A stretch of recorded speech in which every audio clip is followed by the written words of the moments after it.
We reporters pride ourselves in being tough, skeptical. You can't put anything over on us. But is that true?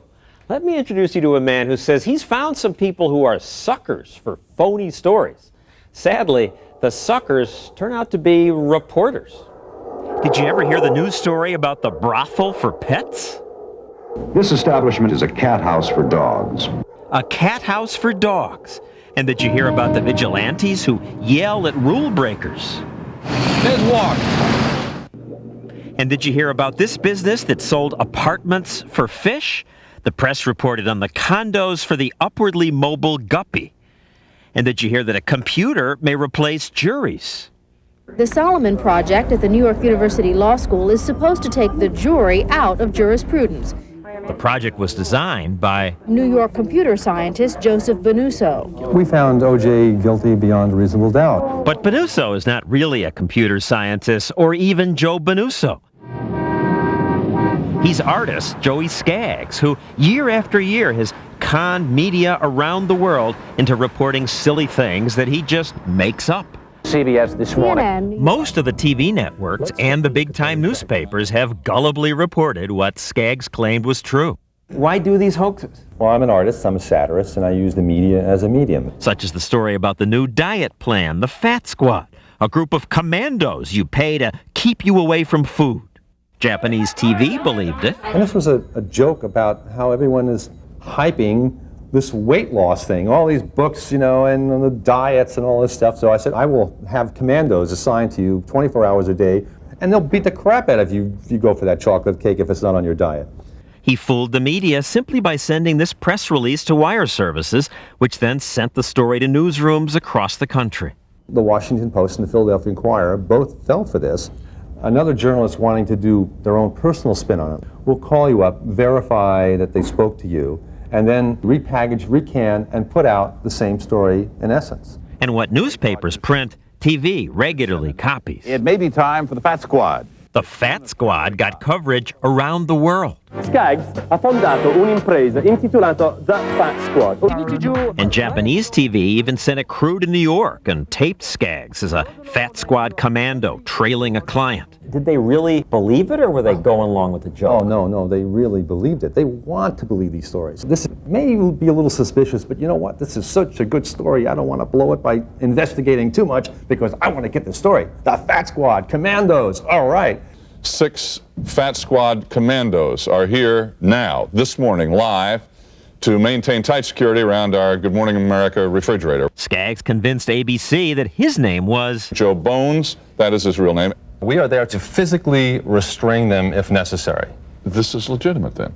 Skaggs also got lots of coverage for that cat house for dogs. My work is done in several stages. First is the hook. The hook for the cat house was this ad offering Fifi the French Poodle and Lady the Tramp. No weirdos, please. I had 25 actors and 15 dogs, and I staged for the media a night in a bordello for dogs. The media ate it up. Some launched consumer investigations. The ASPCA is also investigating Mr. Skaggs. They found a real veterinarian to complain. I'm completely against it. They alerted authorities. The health department says Skaggs' vet is unlicensed in New York State and that he may be using illegal drugs. When I reveal that it was a hoax, the media doesn't respond. They either trivialize it, dismiss me, attack me. The producer of that TV story won an Emmy for her investigation of the cat house. They said I was only saying it was a hoax to avoid prosecution. Skaggs pulls off these scams with the help of students and friends. And in some cases, elaborate props. It's a portable confessional booth that bolts together and it goes on the back of my tricycle. For this scam, Skaggs said he was a priest taking on-the-street confessions from sinners on the go. The church must go where the sinners are. And the sinners were? The 1992 Democratic Presidential Convention. God bless America.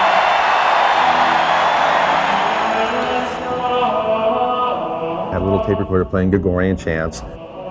Everything was really serene and wonderful. And people entered the confessional booth from the rear and confessed. Now, these were all actors. And as soon as the media saw this, they were all over me. I was front page news. He got serious coverage in the Miami Herald, the San Francisco Chronicle, the Chicago Tribune, USA Today. And then, of course, TV jumped in. If anyone at the convention's feeling guilty about something they may have done, they don't have to go far to confess their sins. Father Anthony Joseph says he's already heard from dozens of conventioneers. We figure people can confess on Oprah and Geraldo and Donahue. They can confess in the privacy of the booth. And you gave clues that it couldn't be real. You said you pedaled From California. 3,000 miles on here. I leave clues that For example, saying his name was Joe Bones when he was selling the Fat Squad. if I have to tell you that Joe Bones should have been a clue, to me it was obvious. Sometimes it's stunning what we'll believe. Our next guest on Live at 5 is a man with a mission. He is... Would you believe a scientist who looked like this and said he had a new drug that would cure all diseases? A drug made from cockroaches.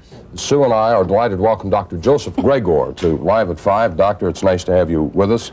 You have completed a rather exhaustive study and... You looked like such a fake in your I look costume. like a wacko. I am willing to play the buffoon, knowing that I will have the last laugh. That's how you get them. Colds, flus, virus have all but disappeared. Sometimes our gullibility produces stories that hurt people. Like the one about dog meat soup. I sent out a letter to 1,500 dog shelters around the country offering to buy their unwanted dogs for 10 cents a pound. And he had a Korean friend leave this recording on his answering machine. Thank you for calling the Korean Case Company. Please leave a message. People left angry messages. You dog-eating bastards. I hope you rot in hell. Why don't you bunch of gooks just take your tails back home? Some wrote nasty letters. If we could get our hands on you, the dogs would dine on your flesh and chew on your bones with glee. Skaggs did this to point out that some Americans care more about abandoned dogs than about people with different beliefs. Now, we can eat a hamburger in front of a Hindu. It doesn't matter. Hey, your grandma tastes good. Good cow. But the idea of a dog being eaten in America, it just ain't American. And the public got the media to get the government to do something. Good evening, everyone. Tonight, outrage over a disturbing fax. It asks animal shelters to donate lost and abandoned dogs for use as food. They even called it an exclusive. Exclusive details. Our exclusive report. How can they say exclusive? How can you tell me how they hype it? Tonight, dog meat soup. People eating dogs. They're pets, but they're never meals. Is it a hoax? Some said it might be a hoax, but then did serious stories. Well, this next story may make you angry, break your heart, or both. We're talking about possibly turning pets into profit. What does the Georgia law say about all this consumption of dogs? All this was hurtful to Asians who run restaurants. A reporter even confronted one. Probably stalked the guy. All right, here's one. Okay, so do you eat dog? Have you seen this, you know? This is my first time I saw this. Do you know anything about this company? Have you heard of them ever? No. And they run the name of the person and the name of the person's restaurant. Have you heard of anyone else talking about it at all? Not at all. When we asked the reporter how he could do this, he said he did no disservice to anyone, that he was just presenting a fax he received. To Good Morning America and David Hartman's credit, when they learned they'd been hoaxed, they did retract. The Fat Squad is a hoax. We were had, as were many other respected newspapers and broadcasters, and we apologize. These other TV stations and newspapers also made corrections. Good for them. Good for them. But most of the time that doesn't. Most of the time that does not happen. There's no evidence CNN ever corrected this. They are the men and women of walk right. I've hoaxed CNN probably at least a half a dozen times. The Fat Squad. Now, CNN has done some retractions. The whole thing was a fake. But there's no record of WNBC ever correcting this. This humongous discovery.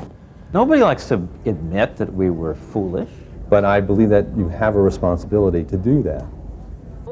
And Skaggs says he'll keep doing his hoaxes until we in the media are more careful about what we report. What's Joey Skaggs' next hoax? He won't tell me, but you can ask him Monday. He'll take your questions live online. ABCnews.com has the details. We'll be right back.